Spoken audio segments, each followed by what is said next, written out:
Some cars become legends, but not always for the right reasons. Britain's automotive history is filled with cars that captured hearts, won awards, and graced bedroom walls. But what if the legend was bigger than the machine? Today, on Britain Rewind, we're counting down 10 British cars from the 1970s that carried reputations they didn't quite deserve. These aren't bad cars. Some are genuinely fascinating. But the gap between image and reality is wider than most people ever admit. One car on this list might genuinely surprise you. Most people never question these cars. But maybe they should. Let's begin with number 10. Number 10, MGB Rubber Bumper Era. The MGB is one of the most beloved British sports cars ever made.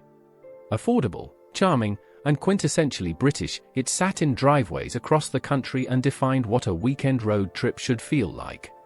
The MGB nameplate carries enormous emotional weight. But here's the catch. The rubber bumper versions of the mid to late 1970s are not the same car that built that reputation. American safety regulations forced British Leyland to raise the ride height by nearly 40 mm and bolt on chunky rubber bumpers that completely disrupted the car's handling and visual elegance. What most people don't realize is that the later MGBs actually handled worse than the original. The suspension geometry was compromised. The look suffered visibly. And yet the MGB name kept selling the dream. Would you still choose the rubber bumper version, knowing what it gave up? Number 9, Triumph Dolomite Sprint. The Triumph Dolomite Sprint, on paper this car sounds truly extraordinary, and that's precisely why it's on this list. In 1973, the Dolomite Sprint became the first British production car fitted with a 16-valve engine.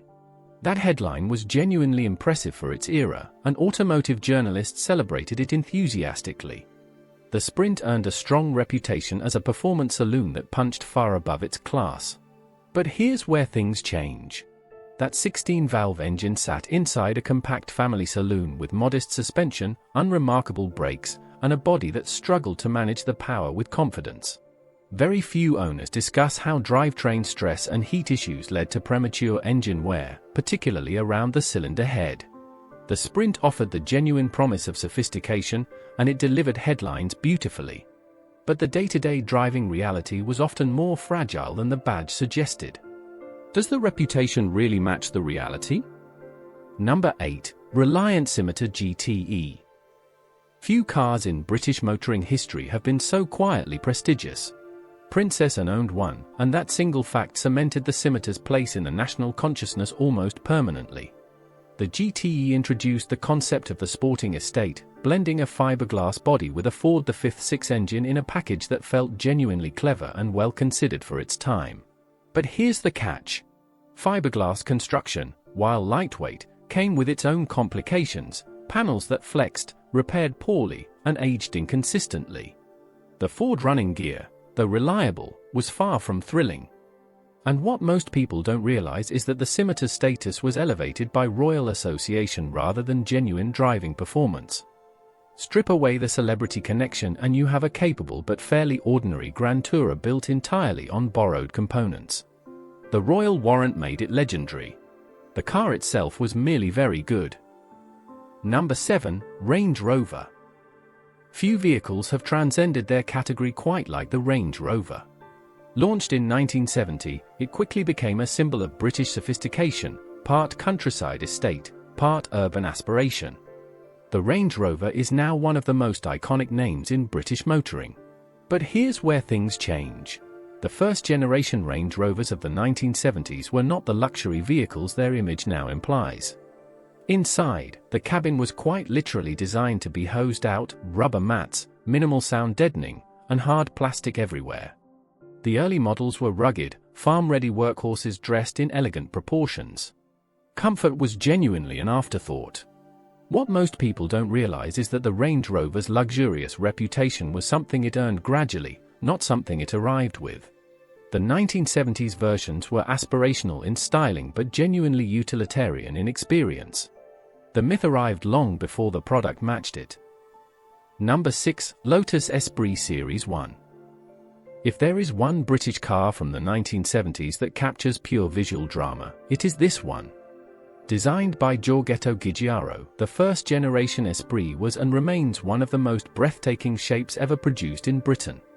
James Bond drove one underwater. That image alone sealed its legend. But here's the catch. Beneath that stunning wedge styling sat a 2.0-liter engine and gearbox combination that felt far more ordinary than the exterior promised. The Lotus 907 unit produced around 160 horsepower, respectable for the era, but the real-world driving experience often felt misaligned with the visual drama. Cabin quality raised real questions. Reliability was a persistent conversation. What most people don't realize is that buyers were largely purchasing the poster, not the package. The Esprit Series 1 was a design masterpiece that consistently struggled to match its own reputation. Number 5. Jensen Interceptor Mark III. The Jensen Interceptor Mark III, grand, imposing, and utterly magnificent to look at, the Jensen Interceptor was Britain's answer to the great American muscle tourers, and it carried itself with remarkable presence. The panoramic rear glass, the muscular body lines, and the Chrysler V8 engine created a reputation as a serious grand tourer for those who wanted continental glamour on a transatlantic budget. But what most people don't realize is that the Interceptor Mark III was a deeply complicated ownership proposition. Fuel consumption was severe, often single-digit miles per gallon in real-world driving. The bodywork was prone to rust in areas that were both costly and difficult to reach. Mechanical bills from the Chrysler drivetrain were not trivial. And this is where things change. The Interceptor demanded the lifestyle of a wealthy enthusiast to sustain it. It looked like $1 million. But running one cost exactly that. Number 4. Jaguar XJS. When the XJS arrived in 1975 as the successor to the E-Type, expectations were extraordinary. Jaguar had created one of the most desirable cars in history, and the world watched closely to see what came next. On the surface, the XJS delivered, swift, composed, and unmistakably Jaguar. But here's the catch. Early XJS models divided opinion sharply, and for good reason. The styling featured distinctive flying buttress C-pillars that severely compromised rearward visibility. Reliability issues were notable, not unusual for British cars of the period, but surprising from a Jaguar flagship. The 5.3-litre V12 was extraordinarily thirsty at a time when fuel prices were rising sharply.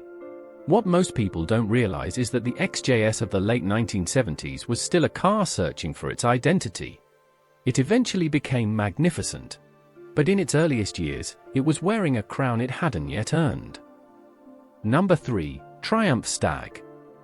If Overrated had a poster car from the 1970s, it might be this one. Few British cars are spoken about with more warmth and wistfulness than the Stag. It was handsome, open-topped, and carried the aspirational quality of a continental grand tourer. The 3.0-litre V8 sounded glorious. In principle, it was everything a British dream car should be. But here's where things change. The Triumph V8 engine was arguably one of the most problematic units ever fitted to a British production car.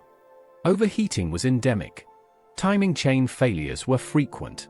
Head gasket issues arrived uninvited and often. The cooling system design was fundamentally flawed, and British Leyland never addressed it adequately during the car's production life. Very few owners talk openly about how many Stags were quietly parked up because repair costs eclipsed the car's value. The dream was real. The engineering, unfortunately, was not. Number 2. Triumph TR7. The TR7 arrived carrying every possible advantage.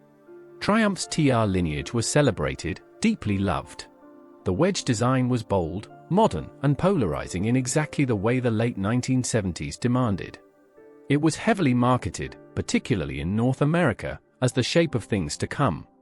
British Leyland invested enormous expectation in it. But here's the catch. The TR7 replaced a beloved lineage of genuine sports cars with a platform that many enthusiasts considered a backward step. The four-cylinder engine produced modest performance that felt underwhelming beside the cars it was meant to succeed. Industrial action at the Speak factory in Liverpool resulted in build quality issues that damaged the TR7's reputation when first impressions mattered most. What most people don't realize is that by the time the TR8 arrived to correct these flaws, the damage was done. The TR7 inherited a legacy it never deserved. Number 1. Rover SD1. Here it is, the car that might genuinely surprise you. The SD1 won European Car of the Year in 1977. Designed with a sweeping fastback roofline clearly inspired by Ferrari, it was bold, modern, and represented everything British Leyland had always wanted to become. On launch, press and public alike celebrated it warmly. And that is precisely the problem. The SD1's reputation peaked on the very day it arrived.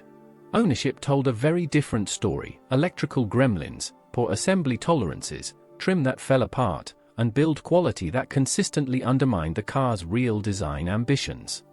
The Rover SD1 deserved to be exceptional. The design was exceptional. But execution during those critical early years was a catalogue of missed opportunities. It won Car of the Year. Then it quietly won the disappointment of almost everyone who bought one. A legend built on potential, and potential alone. And there you have it, 10 British cars from the 1970s where the legend grew larger than the reality beneath it. That doesn't make these cars unworthy. Some genuinely changed the automotive world. But nostalgia is a powerful thing, and it smooths out the edges that history should remember. These cars were flawed, but they were fascinating. And perhaps that's why we still talk about them today. If you enjoyed this countdown, hit the like button and subscribe to Britain Rewind. Drop a comment below, which of these 10 surprised you the most? We'll see you in the next one.